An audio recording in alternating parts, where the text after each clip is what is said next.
Ashley, thank you so much for taking the time to do this. Really appreciate it because, of course, this isn't a busy, important week. So, first things first, we'll start off simple. How are you and how is the vibe in the band right now? We're good. I would say everyone's pretty good. We're obviously excited. We're super nervous. It's been a while since we performed. Obviously spent the time, recording and whatnot, writing all that stuff, and it's a new lineup pretty much. There's only two OG members in the band right now, so obviously there's a huge sort of sense of I'm going to use the word dread, but that's just Okay. really because, everyone is super nervous at the same time. But Or it's, what it's, you it's, know? a, it's a healthy nervous, I'd say. What would you say you're nervous about? What how the new record will be received? What people are going to think of the sound, new lineup, and so on? Yeah, pretty much all of all of the above. I mean, it's a new lineup, so you never know how folks are going to receive that. Um, it's a new sound. Well, I say new, it's obviously an extension. There are differences to what the last album was to what this is, and then obviously, there's just so many new things. So like this, your mind does all these things to you during a point like this. And you sit there, you wonder like, are we still relevant? Is this the Mm. right move? Was this the right thing to do? There's a million questions you can ask yourself at a time like this, which of course are no good for the mental health and all, but you know. So I imagine then, considering we are just a few days away from the release of the new album, we should say, of course, that Threnody, Songs of Fortitude, out July 19th, 2024 by Mongrel Records. You're kind of presumably at the stage where you just, let's get it out, right? Let's get it out and send it out and then let it be judged that way, right? 100%, yeah. I mean, um, it's such a weird feeling at the moment because there obviously is uncertainty, and the real thing is just like cool. I just want to breathe a sigh of relief. It's out, like people like I can get over that feeling. Do you know what I mean? Especially coming from where we've come from, there's such a sense of like I don't know where this is going. Hmm. And my inner self says it doesn't matter where it goes because you're doing what you love, and that's the main thing. You know what I mean? But then the head thing says, but no, like it kind of matters what people think. You want them to like it.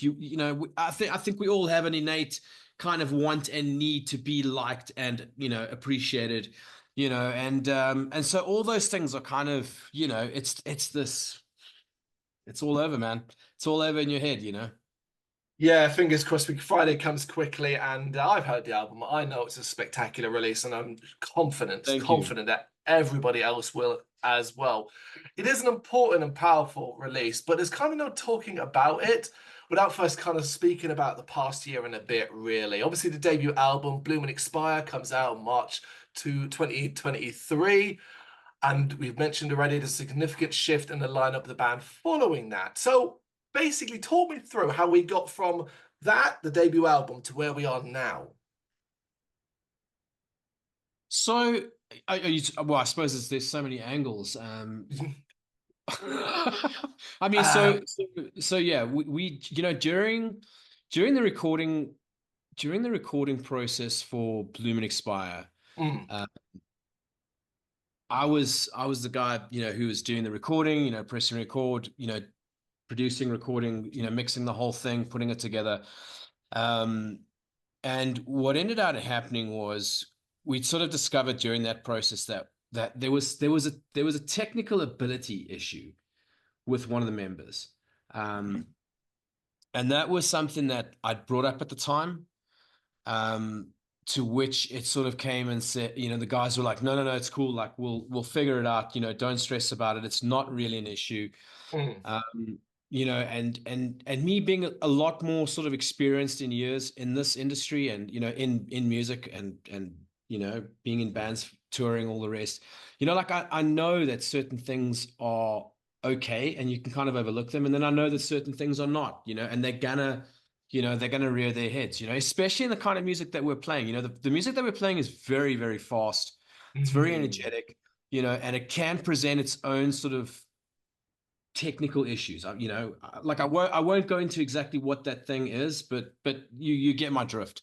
Oh yeah. Um, and so, you know, we started experiencing that, and I said, all right, well, you know, look, let's see if, you know, once we actually start, you know, rehearsing these songs to play them live, if things come right.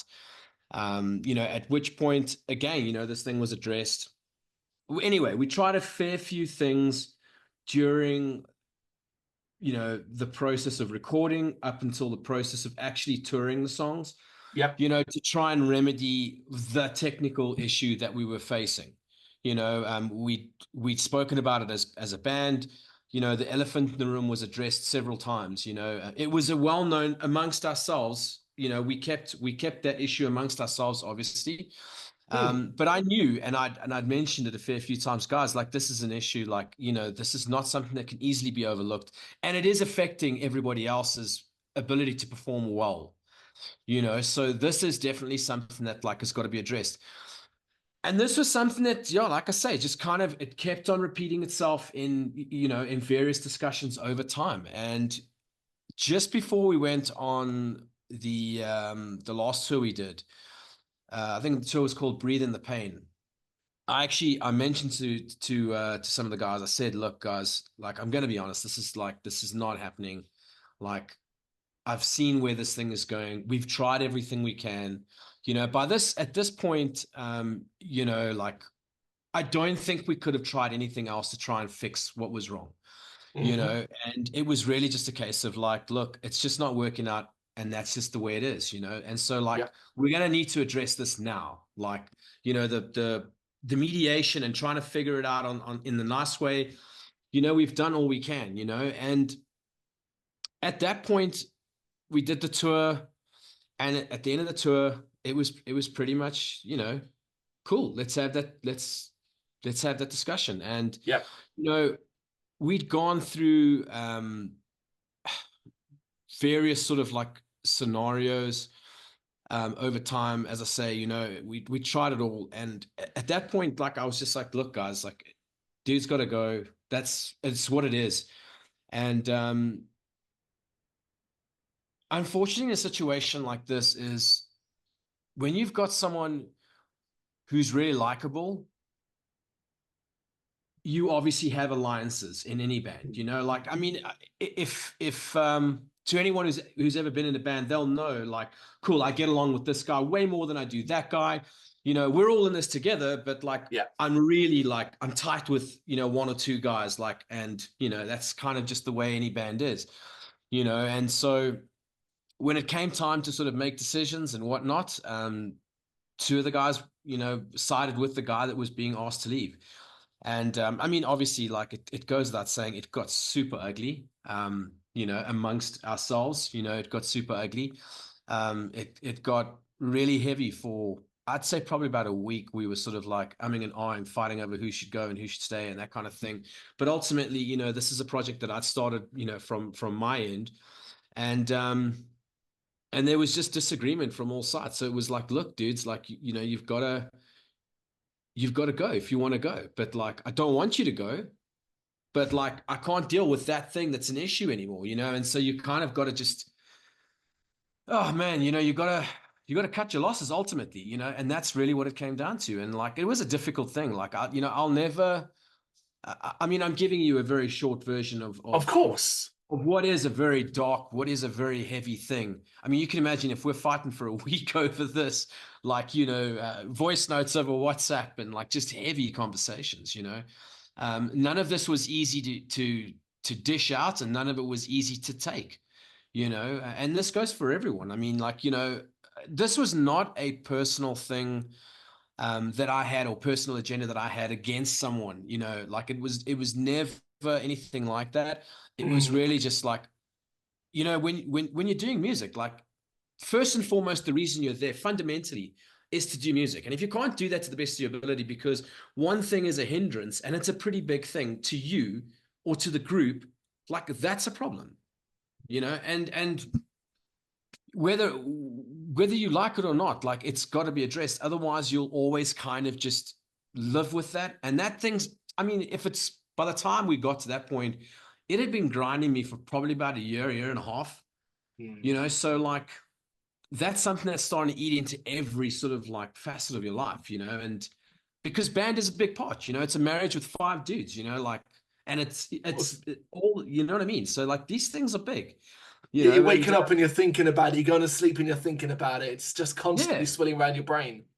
100%, you know, and yeah, so you know, when it all came to that point, you know, two guys, like I say, started with the guy that was being asked to leave, and you know, it sucks because you know I think those relationships they took unnecessary strain. You know, I think those relationships took unnecessary strain that would otherwise never have been put in that situation. I mean, it's just like it's a terrible thing, you know, when you've got to ask someone to leave a band, especially for something that like it felt couldn't be fixed. Yeah. It wasn't a thing of like, oh, you know what, like you're not arriving on time for band practice and this is pissing everyone off. You know what I mean? Like, Mm. hey man, I can take a little bit of that, you know. I could take a lot of that, you know.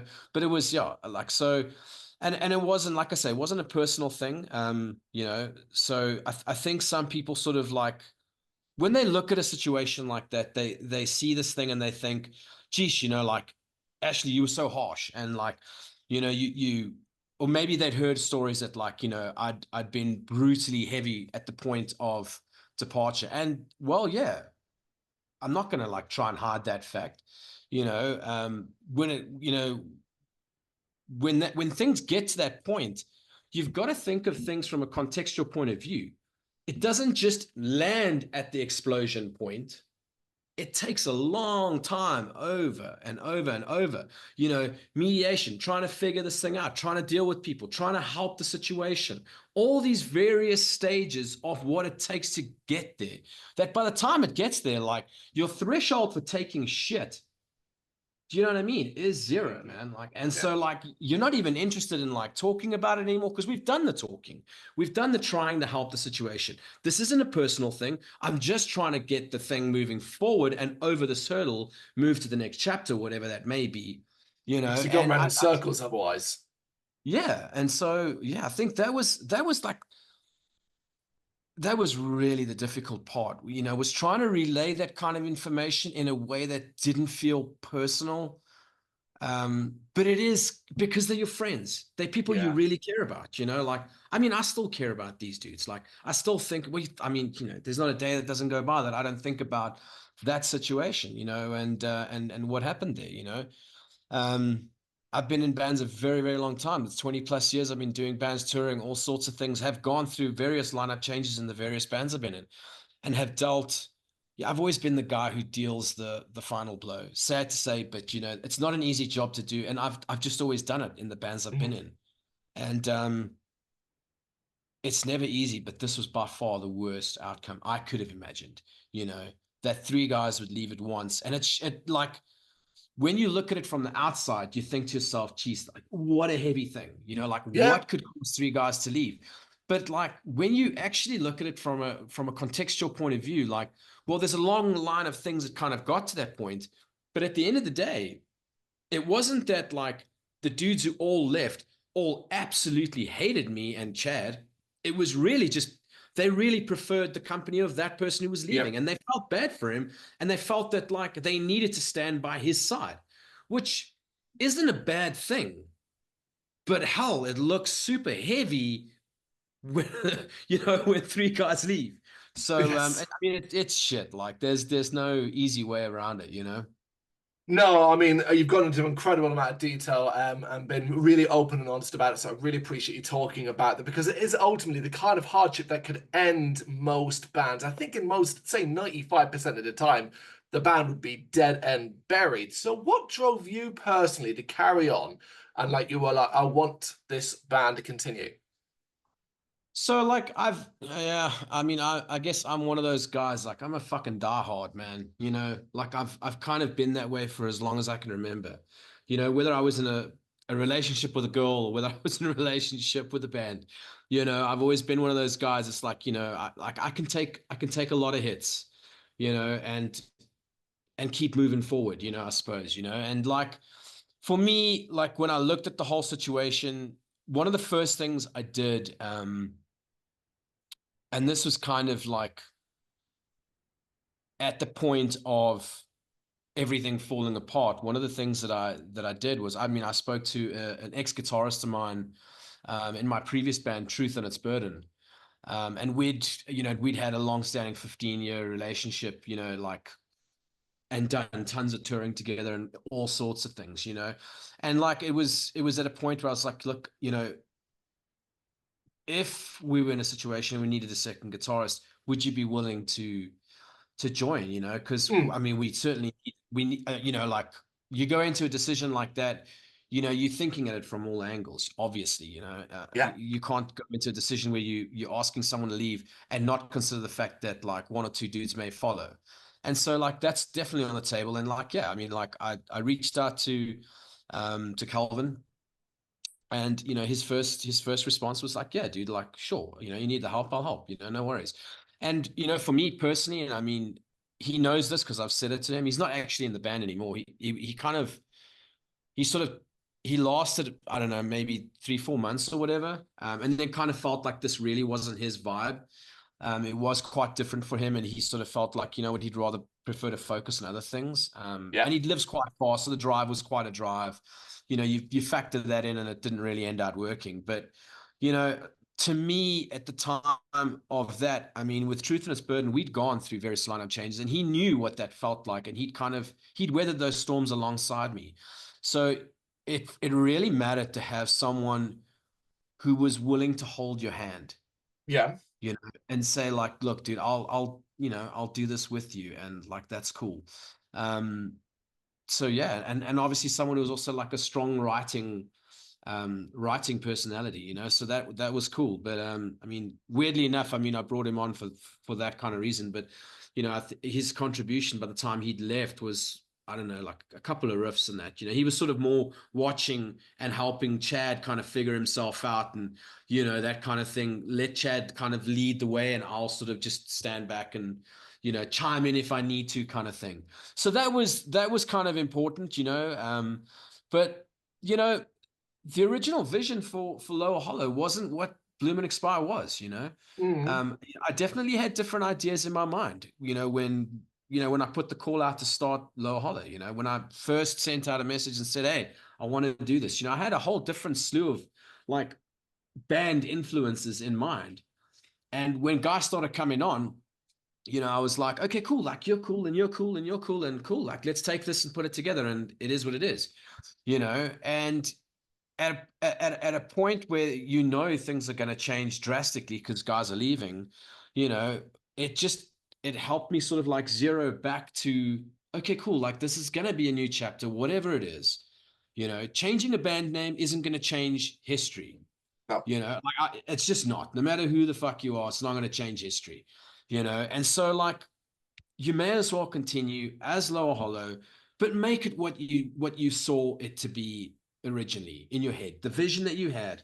Like, let's try and get that aligned up, and let's try and get that to be what it should be. And so, yeah, it was kind of the excitement of finding that and making that come together. And yeah, I mean, I'd probably say within the first month of everything falling apart, everything had rebuilt itself up to a Yeah. lineup that was workable. So and we started writing immediately. So that was kind of, we were off on the beginning.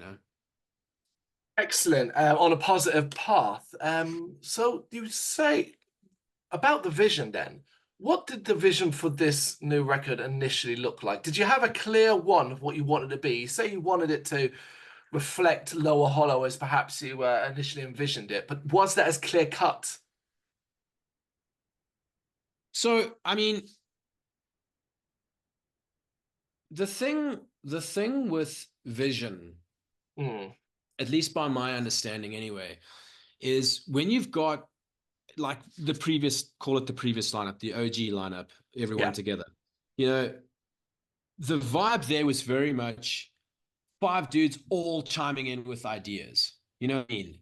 And that can dilute like one bigger sort of vision Yeah. into like five variants. And that's not to say that that's a bad thing. In certain situations, of course, that's a fantastic thing.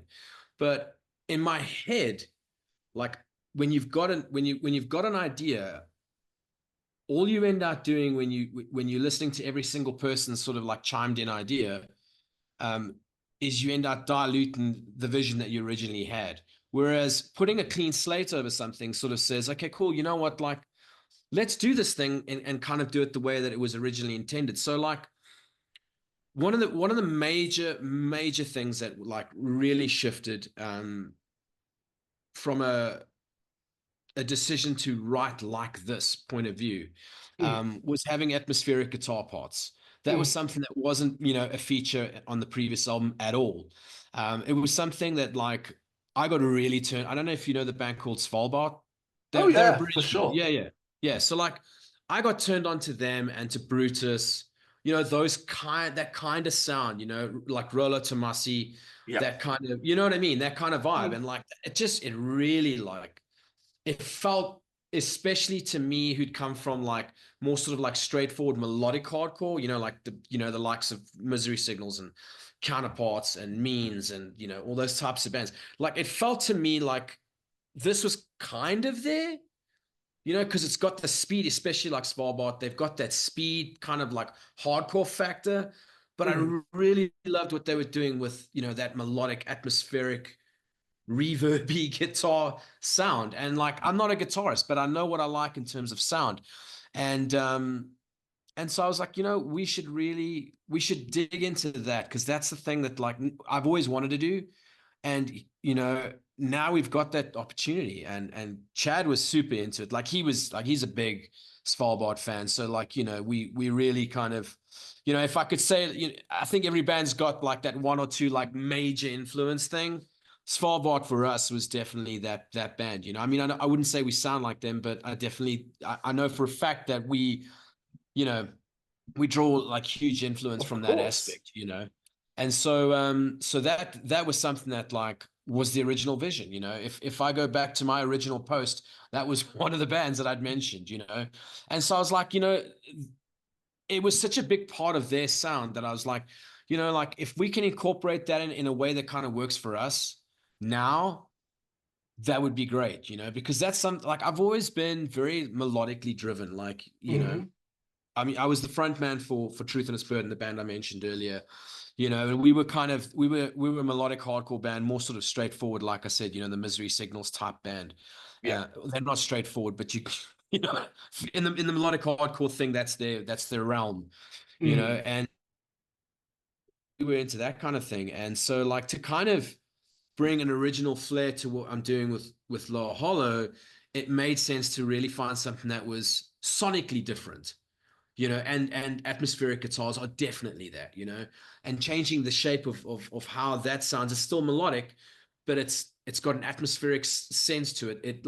It's a different kind of sensibility when you look at songwriting and how you piece music together. So yeah, that was something that was the original vision, and we were able to realize that now on the new album.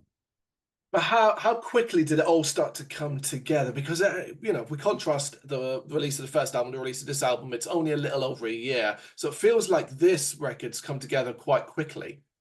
Yeah, geez, man, we were fucking busting hard, man. We were really busting hard. Kudos to Chad. Like, he's just someone that, like, prior to the new album, hadn't really had a writing part on, or much of a writing part on the previous album. So, like, I think there probably were a lot of doubts from the guys who left the band, to say, like, well, Chad never wrote much, so where are we going with this new thing? Are these guys going to make it out of this okay?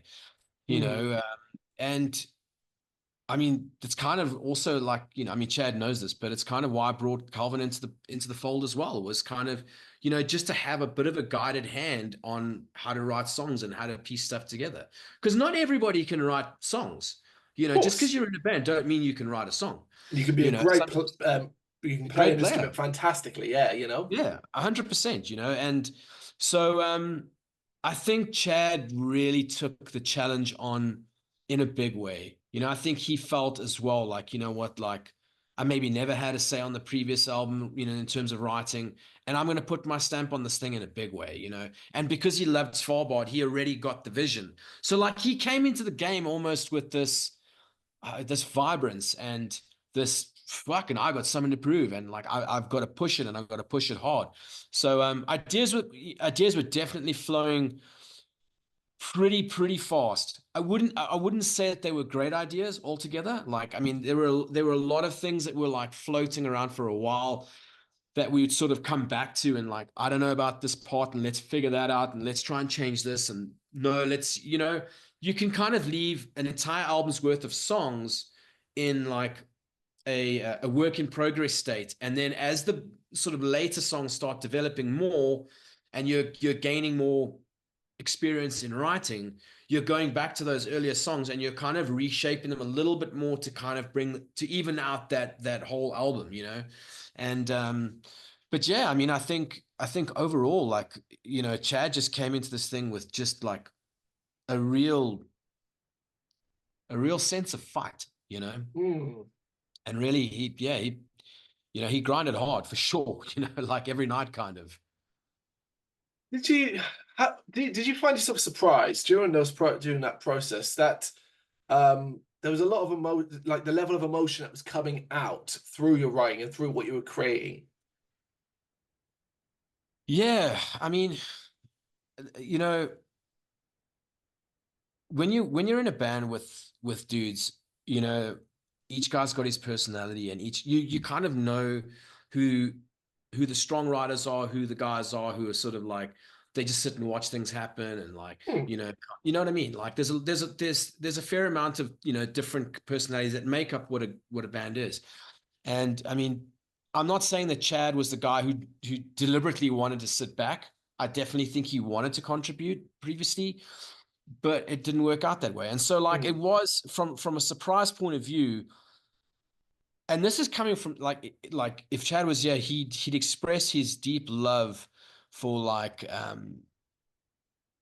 all sorts of different music that none of us like. You Right. know, like his big thing is I don't know why I can't remember their name now. Um Nightwish. He Oh, is a massive Nightwish fan, and like he's such an old soul as a person, like, and so for him to even like have gotten into like hardcore and stuff like that, and bring those kind of writing styles to the table was like absolute like shot in the dark surprise, like, because when you meet, when I first met Chad, like, I mean, yeah, we look back at this every once in a while, and he brings out this guitar that he brought through to his audition, but it was this ugly old school like flaming BC Rich kind of really like death metal kind of guitar. And like I was like, man, that thing is ugly. I don't know if that's gonna work for us, And like he's wearing this battle vest, and that's his vibe. He's very old school that way as well. And like nothing wrong with battle vests, but when you got that kind of guy joining your band, and like we're going for like this sort of modern, like melodic hardcore kind of thing, and you got this vibe, and this dude's into Nightwish, it's like, what's going on here? So like for him to now come to the forefront and be the writing the writing guru, really, has been a massive surprise. mm. And I think he's even surprised himself, to be quite honest. But definitely there was a lot of emotions. I mean, him and Yeah. I have had to, we've had to look at things. It's not easy to speak about, the inner feelings to people external to what we are as a band, you know. And so like a lot of the processing of those feelings, and how we dealt with things, or how things were dealt with, or how people reacted, or how things came to be, whatever they were, a lot of those things were happening between him and I, like we were talking about those things amongst ourselves, Mm. and there were days when like Chad would completely not even speak, because he's just in such a dark place, Mm. and there'd be days when I'd be so angry, at just situations in general, like emotions are a weird thing, and we all deal with things in such a different way, Some Yeah. people like they internalize, the next guy, he's completely expressive, and I've always been one of those guys, like, like my wife hates it probably about me, but like I'm a guy who just I like offload. You know what I mean? I get it out there, and I think that can be pretty difficult, And so I think with a guy like Chad, I think some of his processing has definitely happened, from a writing point of view. It's definitely been a Mm. thing of like, how do I how do I sort of put something positive into something negative, you know, and sort of at least come out slightly better than before, you know, as a person I'm talking, and I think that's been kind of the way he's approached it. Do you feel though that you have, for want of a better term, exercised some demons with this release? Yeah, totally. It You know, is. I mean, um, it's definitely one of those albums. I once I don't know if I read it in a CD sleeve or where I read it, but I think it was Nathan Gray or the guys from Boys It's Fire were Yep. saying that the best music never seems to come from like a good place. It always seems to come from like a really dark and heavy, you know, Mm. in your life, whatever you want to call it, and like I'm not going to say that this is the best thing I've ever done in my life, but although I do sometimes think that it might be, it's certainly something that I'm really proud of, and I think that in saying that, I think it's because it's been a platform to some degree to share how I feel about how people are, I think there are a lot of misunderstandings that people have when they're in a band or when they're not even in a band and they're just looking into what a band should be or what a Mm. relationship should be. And there's a lot of like judgment that comes with that, if that makes sense. Like quite often, like we can like for example, like we could look at Sepultura as an Yep. example and say, you know what, like it really sucks that like Andreas and Paolo got to keep the band, you know? And Max and Igor, who are the original guys, don't have the band anymore. It's like, yeah, you could say that, but like you go back all those years, you'll know for a fact that Max was the guy who left the band, and you'll know that Gloria was managing the band, and Max was married to Gloria, and like there was an issue with money. Yeah. There was an issue with how things were being managed internally with that band, and so that became the bigger issue, and Max left that band. But today it's like people don't know that kind of information, and so it's like, well, we've just chosen sides. Like, well, because Yes. they're the OGs, they should have everything, and it should be them. But like the dude left, his brother stayed, mind you, you know, like let's we forget, and Indeed. so like when you look at those situations, you're reminded of the fact that like people actually have no idea what it's like to be inside a relationship, you know, and like their judgments are, for lack of better ways to put it, extremely skewed. Mm. They'll isolate one thing and say, you know, that's a crap human being because he said that thing or did that thing. But you have no idea what that entire relationship looked like or what it felt like in that marriage or that band or that working relationship. There's always two sides to a story. And not every story needs to be aired in a public forum. Do you know what I mean? Like it's not fair Mm. to both parties. It's not. You know what I mean? Like it's difficult because like you still want people to have a level of self-respect and dignity within this thing. Yeah. But you also obviously everything these days as well is amplified by social media. You're talking use the Sepultura thing, for example. That was late 90s, so nobody really knew a thing until Mm, autobiographies are published later or some interviews in a magazine. Whereas now, within instant. 5 minutes, 10 minutes, it's on social media and Twitter, and everyone's asking questions and jumping to presumptions. Yeah. Yeah, totally. I mean, it was one of the things that obviously was one of the things that happened with us. Yep. one of the close mates of the guys that left the band, he took to social media and completely destroyed us, tried to anyway, whatever. And just kind of like laid into us, should I rather say laid into us is probably a better way to put it. And you know, I'd I just like still to this day, I kind of wonder, like, dude, do you even know why this happened? I mean, Yeah. you're close mates with the guys, but like, I mean, have they really told you, like, at the core of this, contextually speaking, do you know the beginning and the end of the story, or do you just know the explosion at the end, kind of thing, Hmm. And I think that's the part that sucks, but You can't be hopefully. helped because the explosion at the end is the noisy part. That's the thing. Absolutely, absolutely. That's a great way to look at it for sure.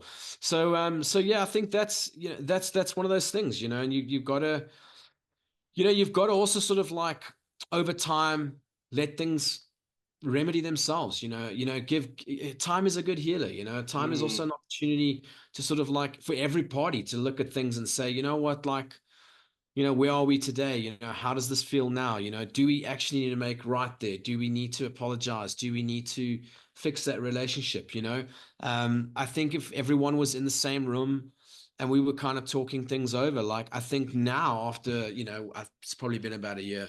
I think now people's kind of headspaces would be vastly different. And I of think it might course. even be like, an opportunity to have a conversation to say, like, listen, you know, how you guys understood that situation, let's talk it over. let's Mm, let's see where you guys are at, and I'll explain where I was at. But I know for sure that like from where I was at was like a deep level of frustration that had been growing over such a long time, of which they were aware of.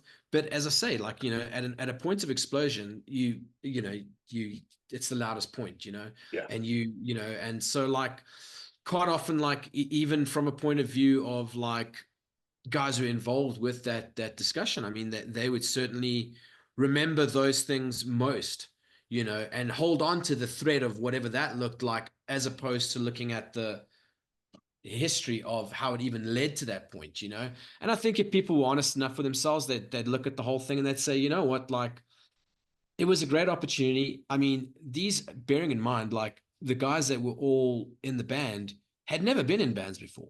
Mm, Not all of them, but like one of the guys is actually who left was actually from Truth and Its Burden. mm. We had I don't know, probably 6 years together in Truth and Its Burden, and so we had a long, working relationship, with whatever we'd done there, various tours, tons of shit together, um, but the whole sort of situation of what happened kind of just over time just eroded the relationship, and he grew closer to those guys, so it eventually sort of is what it is, and it happened, it exploded. And I think the thing that sucks is that like it just feels like, at least now anyway, it just feels as though those relationships wouldn't easily mend. Mm. Yeah. But again, time is a healer, so like we've got to sort of like keep it, keep your head open for that, keep It opportunity is. open. It is a cliche term, but you're 100% right. Time is a fantastic healer, and ultimately as well, for your own personal Yeah, health, sure. mental health, and stuff like that. The fact that you stand here today, a couple of days out from the release of this new album, a fantastic release that fully encapsulates of your frustrations, your emotions, and all you're feeling in it, coming through strongly across the entire thing. It deserves a shit ton of attention. How Thank are we you. going to get it? How are we going to get that attention on it though? Because ultimately we need to get ears on the release. There's a great rock and metal scene in South Africa, but the rest of the world doesn't always pay attention in the same way. Do you have a plan? Well, I mean, we work alongside Warren with Plug Music, so who's obviously also in the Mongrel thing. So Hmm. yeah, I've known Warren for years. I mean, he does a fantastic job at getting our name out there when we need it, And so yeah, we hopefully that's something that can help. But it's a difficult thing. I mean, like if I have to look at things from a right now where we are point of view, um, it's hard to see what 5 months from now is going to look like when I'm Yes. just trying to Do you know what I mean? I'm just trying to get over this very next week. You know what I mean? You sort of build to you build to small things, and then you build to bigger things as time goes. But yeah, I mean, I think that's the golden question for most bands. How do you promote yourself to a global status? Um, a lot of hard work, that's for sure. It's not easy. You've got to network hard. And Yeah. I've gone through this process before with Truthless Burden. I mean, we toured Europe twice. We toured, UK. We toured USA for several months. And like getting people to buy into your music and just give you an opportunity is not an easy task. It's painful at the best of times. There's a lot of hurt along the way there. There's a lot of people that let you down. I remember like we were touring through some of the states, and like it felt like we were touring through entire states because like venues would cancel shows. Ah. I remember arriving at a venue, and like you get to the venue, and the venue's like, yeah, sorry, we didn't sell enough pre-sales. So like there's no show. And I'm just like, you gotta be kidding me. Like, mm. you're not even gonna like have the show. Like it's just like we're done. And so like, yeah, there were many moments like that. So, when I look back to that kind of a situation, from an experience point of view, like I think you've got to have a super thick skin, and you've got to be willing to try new things you've never tried before, sometimes that don't even make sense. You've got to be willing, I'd almost say, to sell your soul to kind of get there, but at times it feels that way. Like you've got to be willing to do anything. Hmm. And I think if you're like me, that's not always easy, because I'm not necessarily the kind of guy who would do almost anything to get a head start on something. Like I do still have integrity, and I do still like to my carry myself well in terms of you know how I deal with people and stuff like that. So I think that can also be tricky. Well, it doesn't matter too much in a sense anyway, because like you go and sacrifice a goat to whatever god, that then gives you the algorithm needed to succeed at social media. 6 months down Yeah, the line, it all changes anyway, and all your work is sure. undone, and you have to sacrifice a bloody another one, and so on and so forth. So I always feel like it's a little bit of a lost cause. Yeah, You're just trying to do the best you can, and if fingers crossed, it just makes a little bit of noise, and it's just like a ripple or a pebble, and that ripple spreads out. That's. And I still think word of mouth, even though it's done online these days, word of mouth matters. Just mentioning a band's name, mentioning an album, yeah. saying, "Oh, you should check this one out. It's out this Friday," and so on. And it's still that still matters. Yeah, for sure. Look, I mean, I'm a huge believer in touring. I always have been. Like I think if any band is worth their salt, they'll get on the road. You know what I mean? Mm.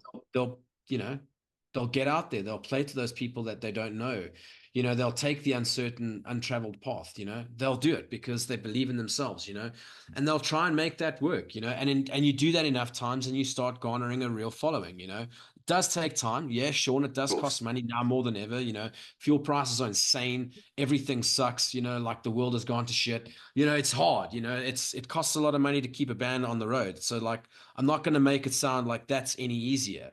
However, like that's something that I firmly, I've always believed in that. I've always thought that that's the best way to promote yourself, is to put yourself on a stage in front of people that have never seen you, Mm. because that's also the true test of how good your songs translate live. You Course. can, especially nowadays. I mean, every second band's programming drums, every second band is doing all sorts of, studio mastering, that trickery and whatnot that kind of makes them sound like this amazing band. You go watch them live, and then they suck nuts. It's every other day, that you see a band like that. So like, I think the big thing is to really is to get yourself there in front of people, and have them also figure out who you are, because Yeah. the personality of a band is when you see them live and you're interacting with them at the merch table. You're seeing that kind of thing. I think that's a big thing, and people forget that. Like, it's not always easy to do that. I mean, especially like if I think of my own situation now, I mean, I've got two kids, wife, married, all the rest, like it's not every other day you can go to a show, you know, Of especially when you're course. writing and, you know, you're doing your own thing. You're trying to, I mean, anyone who's married will know this. Like, to carve time out at the age of 40 plus to write music and to rehearse music and to record music, to carve time out to do that means you're taking it away from your family, you know. And in doing that, like, you've got to do that sparingly, but you've got to be, your time is very, like, it's very precious, you know, in that sense. So you've got to play the cards right, you know. You can't go to shows as well and, like, your family's chilling here on their own, never seeing you because you're Mhm. busy doing that and you're networking with the dudes at shows. Like, you can't burn candles at both ends in that respect. You've got to choose your lane a little bit. And when you get the chance to start playing shows again, like we are now, like, okay, cool. Now we're at shows. Like, you know, we're playing shows and we can network with people again. We can see old faces, you know, shake hands again, break bread, do all that good stuff, you know. That's a big part of it, you know. But again, it boils right back down to, like, how important touring is for bands, you know, and playing shows and being out there, you know. Yeah, you're not wrong. Absolutely. I just wish it was. I just wish it was easier Totally. across the entire world. But I'm not fixing that, and neither are you. But for now, Yeah. we can all celebrate in the fact in a few days' time. Threnody Songs of Fortitude is out July 19th via Mongrel Records. Ashley, thank you so much for taking the time to do this. I really appreciate it. Thanks, Carl. I appreciate your time and the platform to do this. I really do appreciate it. Thank you. Thank you very much for watching. If you'd like to see more content like this, please consider hitting the subscribe button. It is gratefully appreciated. You can find us over at gbhbl.com, our full website, where reviews, news, and so much more goes up daily. We're also on all social media platforms: Facebook, Instagram, Twitter, Threads, at GBHBL. Just search for GBHBL and you will find us out there. We also have merchandise on sale. You can access the shop via the website.